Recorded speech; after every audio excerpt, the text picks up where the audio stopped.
କାର୍ଯ୍ୟଫର୍ଦ୍ଦ 1 ଆସ ଚିତ୍ର ଦେଖିବା ଗଣିବା ଓ କହିବା। ଯେମିତି 1 ଗୋଟିଏ ଆଙ୍ଗୁଳି, 2 ଦୁଇଟା ଆଙ୍ଗୁଳି, 3 ହେଲେ 3ଟା ଆଙ୍ଗୁଳି, ତାପରେ 4ଟା ଆଙ୍ଗୁଳି ଦେଖିଲେ 4, 5ଟା ଆଙ୍ଗୁଳି ଦେଖିଲେ 5।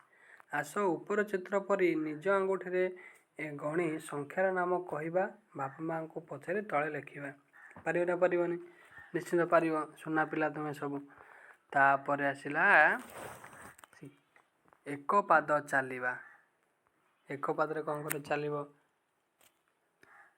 ଆଗକୁ ଏକ ପାଦ ଚାଲିବ, ଗୋଟିଏ ପାଦ ଆଗକୁ ଯିବ, ପଛକୁ ଏକ ପାଦ ଆସିବ। ଆଗକୁ 2 ପାଦ ଯାଅ, ପଛକୁ ପୁଣି 2 ପାଦ ଯିବ।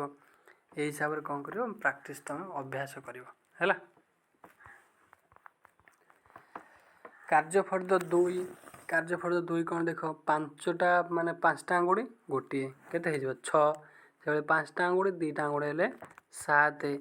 ତାପରେ 5ଟା ଆଙ୍ଗୁଳି 3ଟା ଆଙ୍ଗୁଳି ଦେଖିଲେ ମିଶିଗଲେ 8। 5ଟା ଆଙ୍ଗୁଳି 4ଟା ଆଙ୍ଗୁଳି ହେଲେ 9। 5ଟା ଆଙ୍ଗୁଳି 5ଟା ଆଙ୍ଗୁଳି ଦୁଇଥର 2ଟା ହାତ ଦେଖେଇଦେଲେ 10ଟା ଆଙ୍ଗୁଳି ହେଲା। ଆକୁ ଏଇ ହିସାବରେ ଦେଖିକି ତଳେ ଯେଉଁ 6, 7, 8, 9, 10 ଲେଖା ହେଇଛି ତାକୁ ତୁମେ ଲେଖିବ। ତାପରେ ଆସିଲା କାର୍ଯ୍ୟଫର୍ଦ୍ଦ 3 ଆସ ଚିତ୍ର ଦେଖି ମାଙ୍କଡ଼ ଗଣିବା। ଦେଖ ପ୍ରଥମ କୋଠରେ କେତେଟା ମାଙ୍କଡ଼ ଅଛି? ଗୋଟିଏ ମାଙ୍କଡ଼ ଅଛି।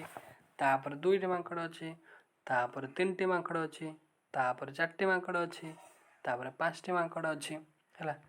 ସେଇ ହିସାବରେ ତଳେ 6, 7, 8, 9, 10 ଏଭଳି ମାଙ୍କଡ଼ ଗୁଡ଼ିକୁ ଗଣିବ, ସେ କୋଠରୀ ଲେଖିବ। ତାକୁ ଦେଖି ତଳ ଖାଲି ସ୍ଥାନକୁ ପୂରଣ କରିବ ହେଲା। 1 ଠାରୁ 10 ପର୍ଯ୍ୟନ୍ତ ସଂଖ୍ୟାକୁ ଏଠି ତୁମେ ଚିହ୍ନିବ। ବୁଝିପାରିଲ ନା ବୁଝିପାରିଲନି?